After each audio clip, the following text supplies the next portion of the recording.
Welcome back, everybody. Welcome back to another video, and we are going to do some power rankings again. I'm super excited. Lots of videos coming towards you guys today. We have our actual episode, all of our clips, and then power rankings, and I'm going to throw in a quarterback rankings video today as well, just for the fun of it. So make sure you subscribe, whatever you got to do to support. I really do appreciate it. But let's hop into these power rankings. It's been a wild couple weeks. These power rankings have jumped all around every single week. But let's start it off with number one, which actually hasn't changed for how crazy the NFL has been in general. But at number one, we're going to have the Kansas City Chiefs. Once again, not a single change there. Coming in at number two and in the Super Bowl appearance category yet again for the second week in a row, give me the Minnesota Vikings at two. They jumped up one spot to get to the number two spot. Coming in at number three, we have another team that jumped up one spot, and that's going to be my team, the Baltimore Ravens. I'm going to put them in the Super Bowl appearance category. I think they are playing elite football right now. They are looking like the Baltimore Ravens we know and love, that I know and love, and I could not be happier. Coming in at number four, we have a team who jumped up, dropped down, and now jumped up yet again. Another team that I love, the Tampa Bay Buccaneers, who I'm going to put in the next tier, the NFC-AFC Championship loss. Baker Mayfield looks fantastic. This offense looked fantastic against the Eagles. We said yesterday in the podcast, belt to ass against the Eagles all day long, I should say. This was a day game. But I have them number four, top five in the NFL right now. They look amazing. Coming in at number five, I have a team who hopped up just one spot, the Detroit Lions, who the Buccaneers actually beat about 2 weeks ago. Amazing offensive performance against the Seahawks. Love to see it. Lions fans should be very happy that I forget what their offensive coordinator name is, Ben something, but he didn't leave them, and it's definitely paid off. Coming in at number six, we have a team that dropped 4 spots. They were in the number 2 spot behind the Chiefs, but this last embarrassing loss did drop them. I have the Philadelphia Eagles coming in at number 6. And then at number 7, we have a team that jumped up. It was our biggest riser of the week.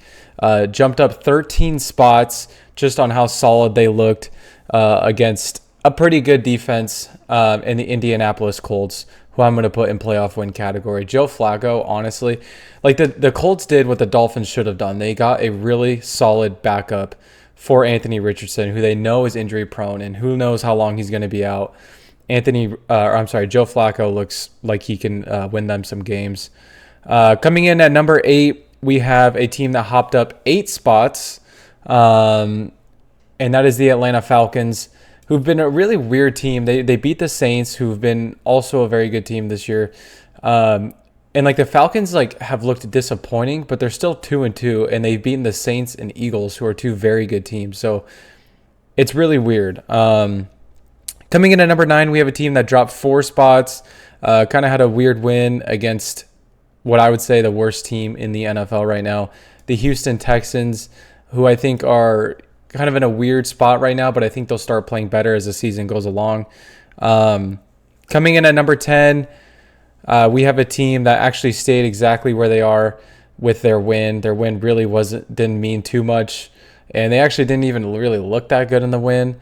But I'm going to throw this team into the next tier of playoff loss. That's the Dallas Cowboys, because like Cole said on the podcast yesterday, these skill position players look horrible, other than CeeDee Lamb.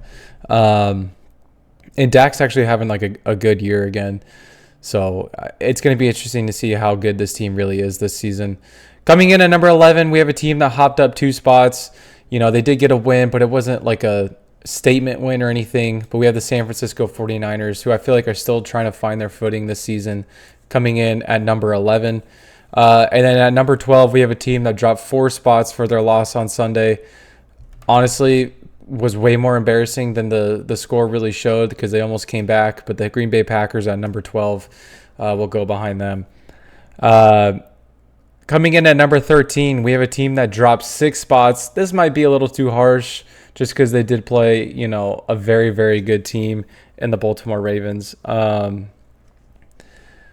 I do expect them to bounce back, but right now I have them at 13 behind the Packers, the Buffalo Bills coming in right there. And then coming in at number 14, we have the Seattle Seahawks, who dropped 3 spots after their loss to the Lions.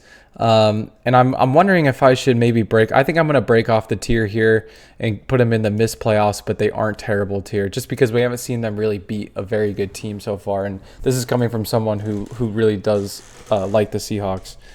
And then coming in right behind them, we have a division opponent in the LA Rams, who dropped 6 spots. They were our biggest faller this week after their loss to the Bears. And like I said yesterday, they've been one of the weirdest teams in the entire NFL right now. I really don't understand them. Coming in at number 16, team that dropped. They actually rose up 6 spots with their win against the Cleveland Browns. I have the Las Vegas Raiders. I mean, the Rams and Raiders are like literally the same team right now. The Raiders more so than the Rams, where they just keep bringing us in. They keep dropping us off. They keep bringing us in. They've been such a weird team this year. I'm feeling an 8-9 season coming. And then coming in at number 17, we have another probably 8-9 team that did rise up 10 spots on our list. So one of our biggest risers this week with their win against a team that we previously mentioned. And that's going to be the Chicago Bears, coming in at number 17. Coming in at number 18, we have a team that dropped 4 spots with their loss against a backup quarterback, or a very solid quarterback, a quarterback that owns them normally, I would say, but still a backup quarterback. Really no excuse to lose this game. The Pittsburgh Steelers come in at number 18. Coming up next, we have the New Orleans Saints coming in at number 19. You could say this is a little harsh after their loss to the Falcons, but the Falcons didn't really play that well, and I really feel like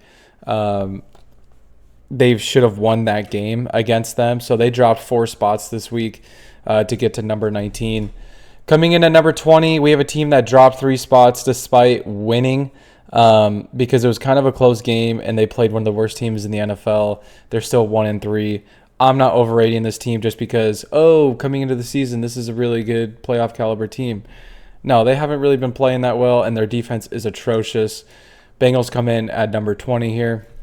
And then coming in at number 21, a team that rose up 2 spots this week, absolutely dominated in their performance. I'd like to see them against more of a playoff contender because the past 2 teams they played we thought were good, but I don't know if they're really as good as we think. I want to see them against a good defense.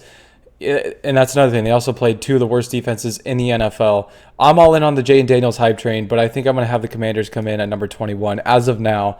If they beat a team, I forget who they play next week. I honestly completely forgot already. But if they play a really good team and win, they are going to rise up a lot.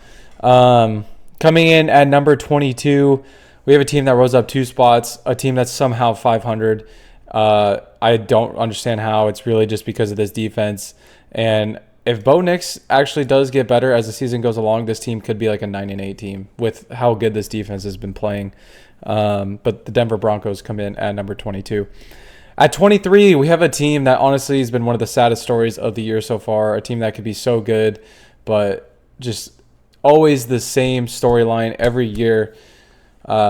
And it's happening a lot earlier than it normally does, I will say that. The Miami Dolphins come in at number 23. And yes, I am putting them in the missed playoffs is terrible tier. Actually, no, I don't think I will. I think I'm going to put Miami Dolphins here for now. I think Tua will come back. I think this team will find their footing again. And I think that they'll be probably like an 8-9. I just don't know if they're making the playoffs this season. And then coming up next, we have a team that when the Dolphins are healthy, they're a lot better than, because I just think this team is really overrated this year. And they did drop, the Dolphins dropped 5 spots, by the way. This team also dropped 5 spots. It's a division opponent. The New York Jets come in at number 24. I don't know how you lose to a team whose quarterback puts up -7 passing yards in the first half. That's very embarrassing. Coming in at number 25, we have a team that was up 10-0 against the number 1 team on this list and then couldn't score the rest of the game. And that's going to be the Los Angeles Chargers, who actually rose up 1 spot for making it such a close game. But they're going to go in the same tier. There's a lot of teams, I think, right now that are kind of now with all these teams in this tier, I think I'm going to move the Seahawks up to the playoff loss category, or I'm sorry, the playoff loss tier. I think that they do have a good chance of making the playoffs this season. But anyways, as I was saying, there's just so many teams right now that are like, I don't think they have the potential to make the playoffs, but I also don't think they're going to be absolutely horrible. And I think the LA Chargers cap that list off. But with this next team, we are going to drop down to the next tier. A team that dropped 5 spots, very disappointing. You would think they'd be better this year because they have their starting quarterback back, but their starting quarterback is actually horrible. And that's going to be the Cleveland Browns, who I think are going to miss the playoffs and be very bad. I don't know when Nick Chubb is coming back. I don't know if he even wants to come back at this point. This team is garbage. Coming up next, we have a team that dropped 2 spots on our list this week, and despite having a solid first 2 weeks, they have not looked good the past couple of weeks, and that's the Arizona Cardinals. Don't know what's going on with the Cardinals right now. I thought they are actually looking solid, and right when they brought us in, they just said, fuck you, and they've been playing horrible. Coming up next at number 28, a team that actually didn't even move on our list this week. They are 1-3, and that's going to be the New York Giants, who I'm actually going to put in this next tier of number 1 draft pick contender. Because the Giants could easily have the number 1 draft the number 1 draft pick by the end of the year. Coming in at number 29, we have a team that also didn't move. These next 2 teams that I mentioned have not moved on my list whatsoever. And that's going to be the New England Patriots, who come in at number 29. And at number 30, we have the Carolina Panthers, who actually, their offense, and it could be because the Bengals defense was so good, but the Panthers offense looks a lot more improved with Andy Dalton. It's not even funny. But they still come in at number 30. They are still one of the worst teams in the league, and their defense is horrible. Coming in at number 31, we have a team that rose up 1 spot, and that is going to be the Tennessee Titans. Yeah, they beat the Dolphins, but Dolphins are horrible right now, and they also did it with Mason Rudolph. Will Levis, you'll see in my quarterback rankings video, but Will Levis looks like the worst quarterback in the NFL right now. So pretty concerning down in Tennessee. And then coming in at number 32, you guys might disagree with this one. I think the worst team in the league is the Jacksonville Jaguars. And no, it's not because they're 0-4. I just think this team does not look good. I just think this team, they got absolutely embarrassed against the Buffalo Bills. They have not won a single game yet. Defense looks okay. Our defense looks pretty not good. Trevor Lawrence looks all right, but he's not doing enough for this team to win. And there's just absolutely no skill position on this offense whatsoever. But yeah, that's my power rankings. Let me know what you guys think. Who am I too high on? Who am I too low on? This is probably one of my favorite things to do every week, just because it always changes so much every single week. And it's so fun to talk about. But let me know what you guys think. I will see you guys in the next video, which will be right now, for our quarterback rankings video. And thank you for watching.